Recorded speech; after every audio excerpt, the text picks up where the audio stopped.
Hi, I'm Dana Sardano, and this is the Ubuntu Room. I am so happy to be here, and I'm so excited that you guys are joining me, all of you, all of you.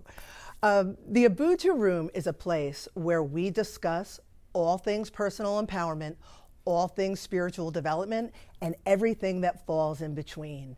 It's a place where we recognize that the power is in our hands to create the lives that we desire, and that nothing is outside of us, and that spirituality and personal empowerment are actually very much entwined. And each of us on like our own spiritual journeys, we each fall in our own place on that spectrum. And my hope is by having these conversations, I can reach you at wherever it is you fall, and then maybe kind of help you along the journey. We're going to talk about so many things in future segments. We're going to talk about, we're going to start with the personal empowerment part. We're going to talk about how our beliefs shape our reality, how my blood sugar is dropping, by the way. Wow, excuse me. Yeah, I'm sitting here, we're talking about molds and butts and stuff like that, and I feel my hands doing this weird thing. But we're going to talk about how our beliefs shape our reality, how sometimes our irrational beliefs, how they block us, how they stunt us. Sometimes we perpetuate patterns that no longer serve us. But we're also going to learn how to reconcile our imbalances. We're going to talk about the development of our chakra system and how the aspects of ourselves that correspond with our chakras, how they affect the life that we live. We're going to talk about our spiritual gifts and manifestation and alignment and psychics and channels and oh my God, oh my, all of it. And I'm super, super excited about it. But today, I want to talk about a philosophy, a concept that is so, so important to me and that has shaped all aspects of my life, and that is Ubuntu. And if you know anything about me, if you have gone to my website, go to my website, ubuntufishgallery.com. But if you've gone to my website, if you've read any of my books, my website, again, Ubuntu Fish Gallery. My artwork, I call it Ubuntu Art by Dana. I have a whole line of women that I paint that I call the Ubuntu Girls. I wrote a book for my elder daughter when she first started reading called Me, You, Ubuntu. Everything I do, the relationships I forge, the businesses that I've run, the art that I create, everything embodies this concept. So what is Ubuntu, you ask? Ubuntu is an ancient African term that means I am because we are. And it embodies the idea of unity consciousness, of lifting one another up, of realizing that we're all in this thing together. And when I stumbled across this philosophy, it changed my whole life. And like I said, I raised my children by this concept, and everything I do is by this concept. But today, I want to share with you the story that I heard that really changed everything for me. Now, I don't know the veracity of the story. It could be a legend, could be a parable, but it's a lovely story nonetheless, so I'm going to share. So there was this American anthropologist studying a tribe in Africa, and he was waiting for the transportation to pick him up to bring him back to the States. And he was hanging out with some kids of the village, and he was like, you know what, to pass the time, we're gonna play a little game. So he had some candy that he had bought in the city, and he says, here's what we're gonna do. I'm gonna take this candy, and I'm gonna put it by the base of a tree, and all you guys are gonna line up. And on 3, you guys are going to race to the tree, and whoever gets there first gets the candy. And all the kids are like, yay, and they all line up, and they're all excited. And he's like, 1, 2, 3. And on 3, all the children link arms, and they all run to the tree together. And the anthropologist is dumbfounded by this, and he goes to the tree, and they're all eating their candy, and they're having fun, and they're sharing, they're having the best time. And he goes to one of the girls, he's like, why would you do that?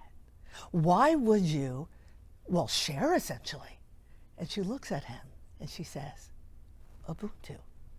I am because we are. How can I be happy? How can I enjoy this candy if, I get a little emotional, if we can't all do this together? And that story changed me.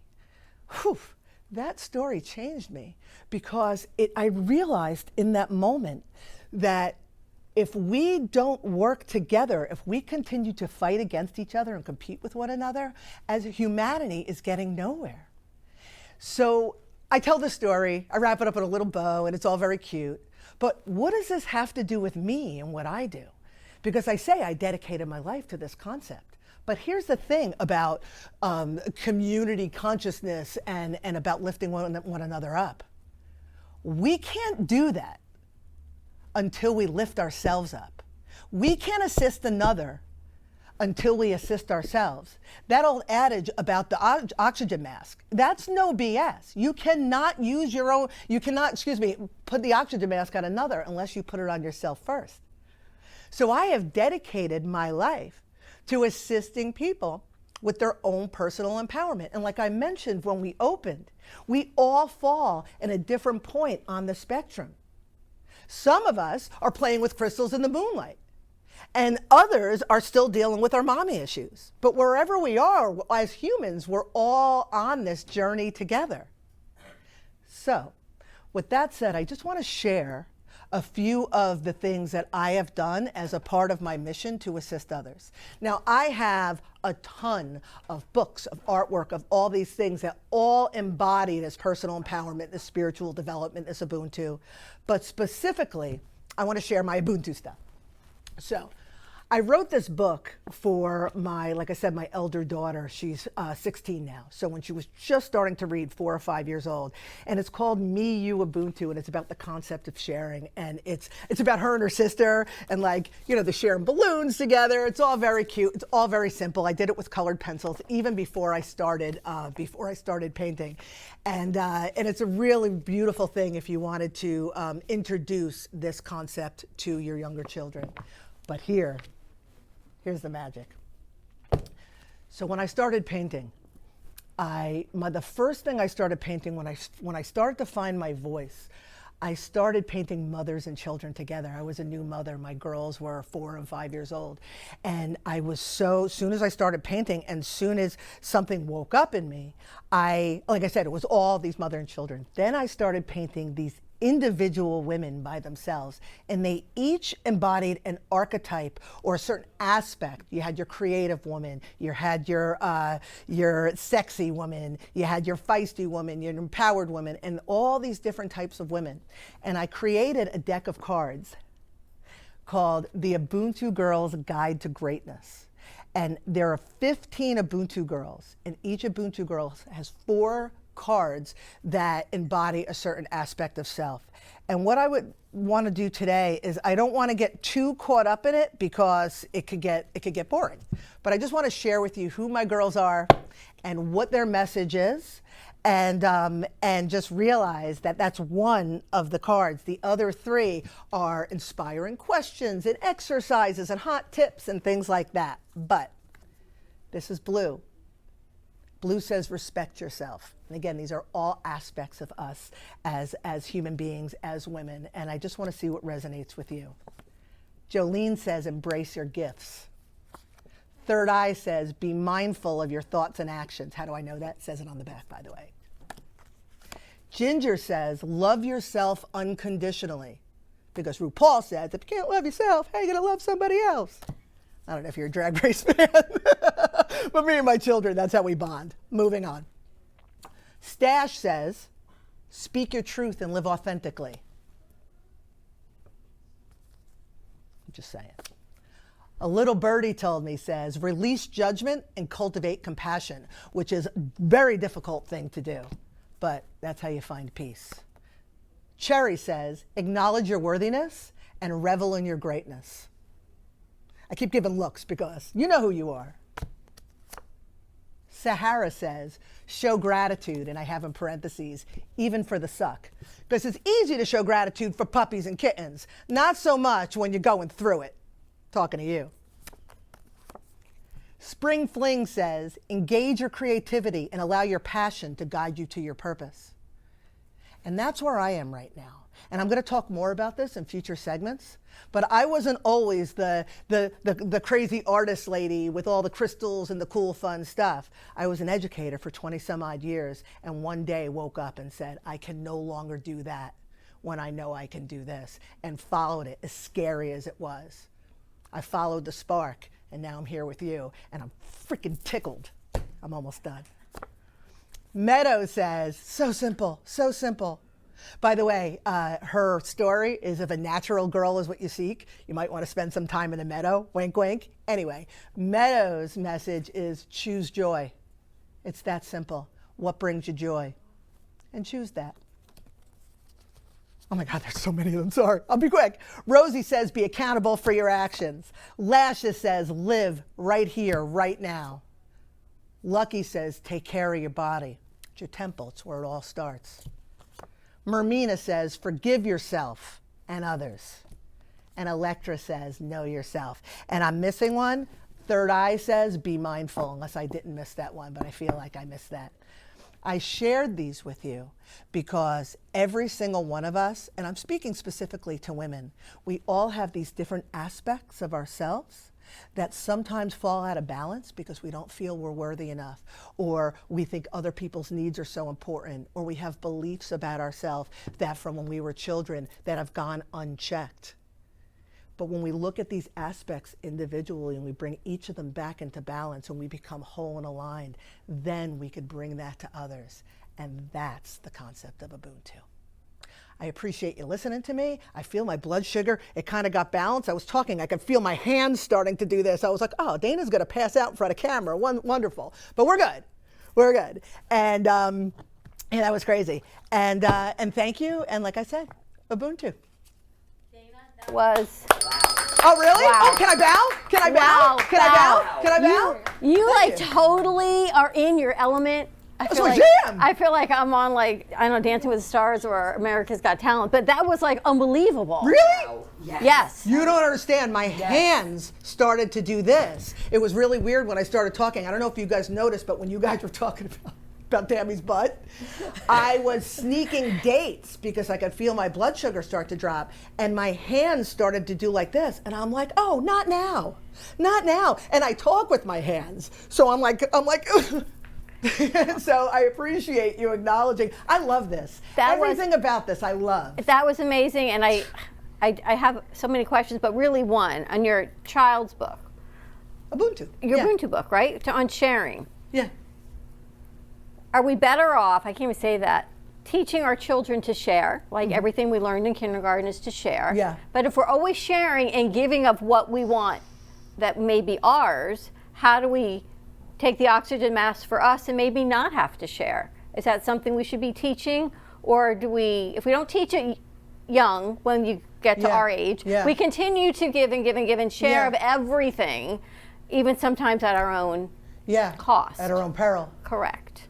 Yeah, so you know, that's a really good question because everything is developmental. So I wrote this book, it specifically Ubuntu at this age is about, like I used the word sharing, because, you know, unity consciousness, it really isn't going to, you know, convey, like I'm not gonna be able to convey that to like a 5-year-old.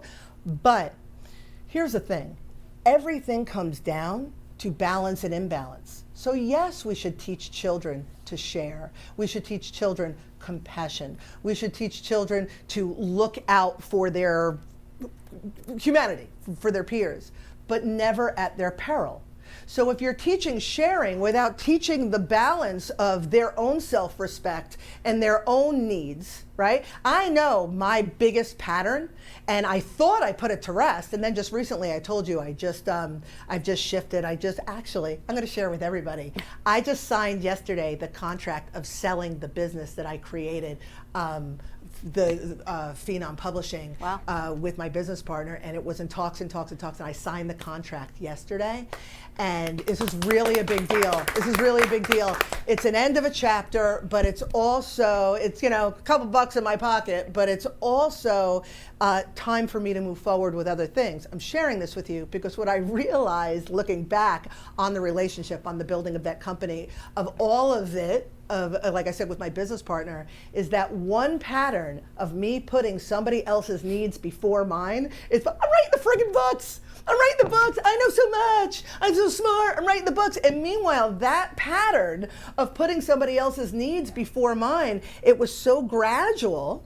And then next thing I know, when I'm removed from the relationship, I'm like, I freaking did it again. I did it again. So all of us, we have tendencies and we have, again, imbalances, and we have beliefs about ourselves that don't serve us. But I think it's a constant bringing things back into balance, looking at ourselves, looking at ourselves, looking at ourselves. So if you're talking about these young children, it's teaching them to do that at a young age. So you're not teaching them not to share, you're teaching them what it is to share in a healthy way with self-respect and balance behind it. I love that, because it's totally different than, at least, I can't say how I was raised, my perception of who I am. Maybe the teachers taught the balance and I just missed that part of the conversation or the learning. Instead, I was like raised on share everything and keep nothing for yourself until you're so depleted. You know, maybe we were taught that way, and I just missed that moment because that was a generational trauma, whatever it is of our generation. And I think